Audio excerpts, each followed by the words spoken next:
Good morning, students. Today in this video, we are going to start discussion about Rhynia. Rhynia राइनोफाइट्स में सबसे सरल विलुप्त टेडोफाइट्स पादप थे, यानी अब ये अस्तित्व में नहीं है, अब ये विलुप्त हो चुके हैं। राइना को हम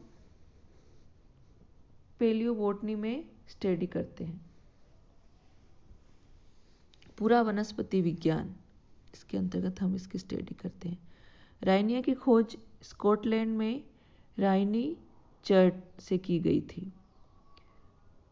ये जीवित ज्वालामुखी के साथ ही लगे हुए पीठ दलदल का प्रतिनिधित्व करते हुए माने जाते थे।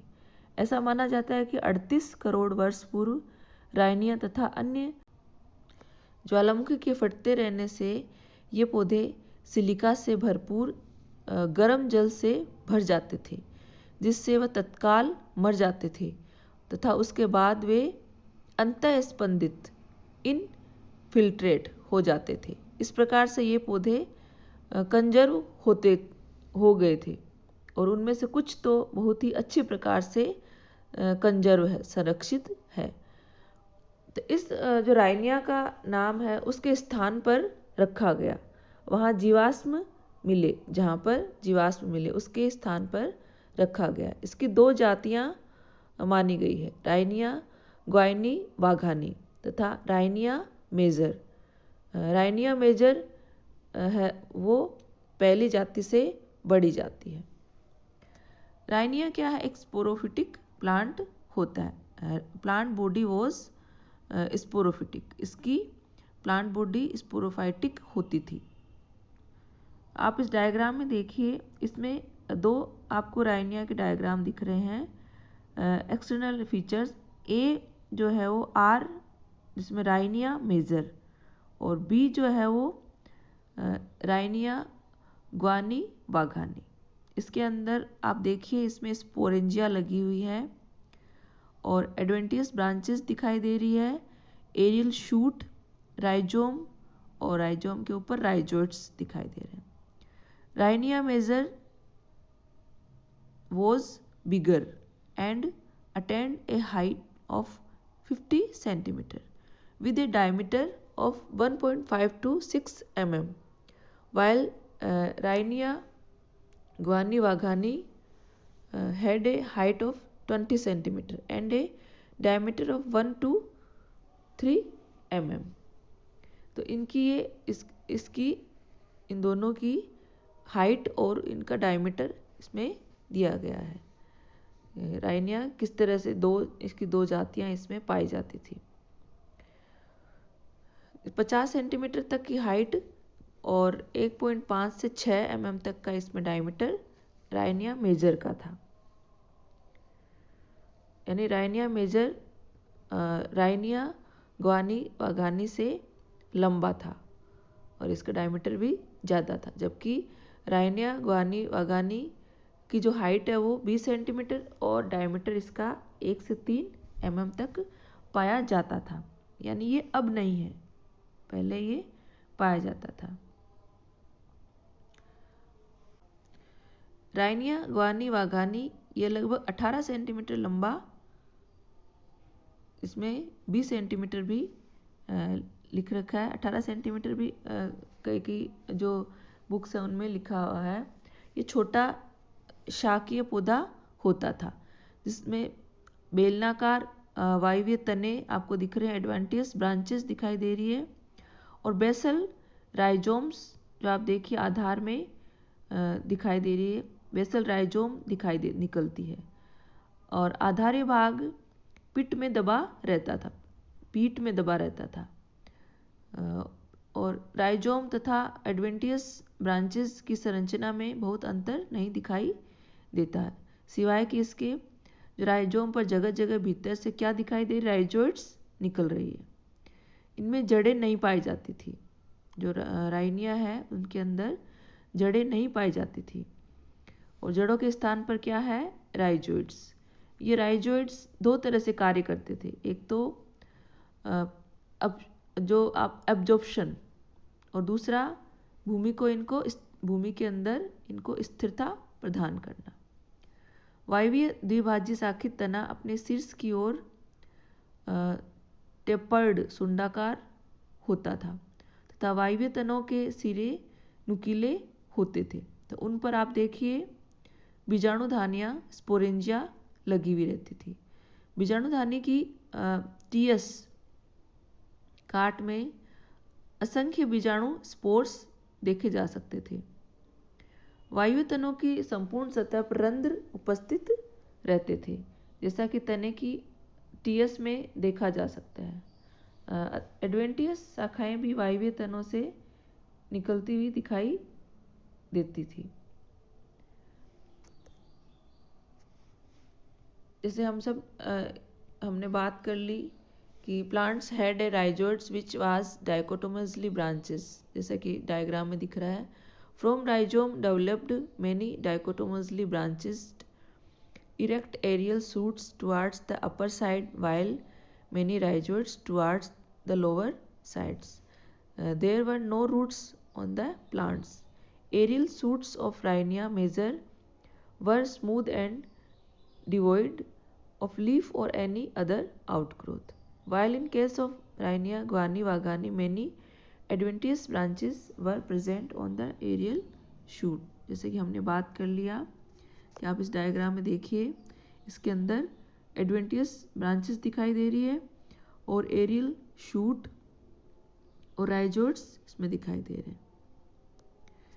एरियल शूट्स वर इधर ending into simple vegetative tips और having terminal sporangia.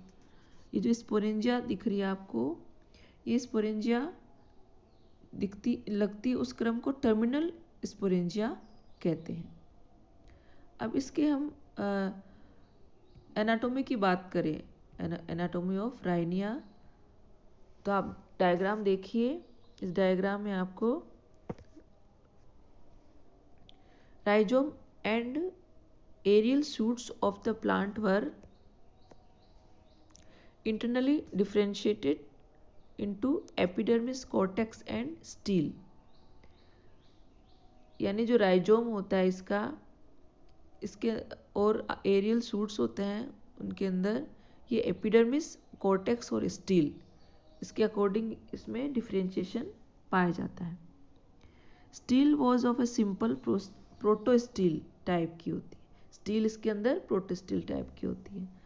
Central column of xylem was surrounding bye phloem, यानी सेंटर के अंदर जाइलम होता है और उसको फ्लोएम घेरे रहता है, जैसा कि आप इस डायग्राम में देखिए। Xylem was made up of only tracheids, xylem के अंदर सिर्फ ट्रेकिड्स पाई जाती है।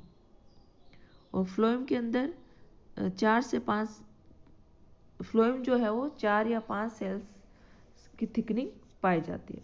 फ्लोएम के अंदर 4 से 5 सेल्स युक्त थिकनिंग पाई जाती है। There were no endodermis is in between cortex and stele, इनके अंदर कॉर्टेक्स और स्टील नहीं पाया जाता। Cortex was differentiated into outer and inner cortex and was about 10 times more in thickening than steel. The inner cortex was made up of many spherical cells having large intercellular spaces. इनके अंदर cortex और steel के बीच में endodermis नहीं पाया जाता, और cortex जो है वो आउटर और इनर में डिवाइड रहता है। The outer cortex was 1 to 4 cells in thickening and without any intercellular spaces. Outermost layer was one-celled thick epidermis with a thick cuticle. Continuity of epidermis was broken by many stomata. इस तरह से जो Rhynia है उसके अंदर epidermis, cortex और steel, 3 तरह से इसका टीएस इसका जो एरियल स्टेम है उसका टीएस काटने पर हमें उसके अंदर एपिडर्मिस, कॉर्टेक्स और स्टील के अंदर डिफ्रेंशिएशन पाया जाता है। एपिडर्मिस की बात की हमने, आप इस डायग्राम में देखिए, एपिडर्मिस सबसे बाहर की परत होती है तथा मोटी क्यूटिकल से ढकी रहती है। इसके ऊपर देखिए क्यूटिकल का आवरण पाया जाता है और बहुत सारे रंध्र पाए जाते हैं।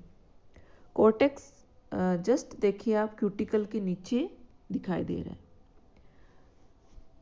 कॉर्टेक्स एकल स्तरीय बाह्य वल्कुट तथा बहुस्तरीय अंतःवल्कुट में विभेदित रहता है।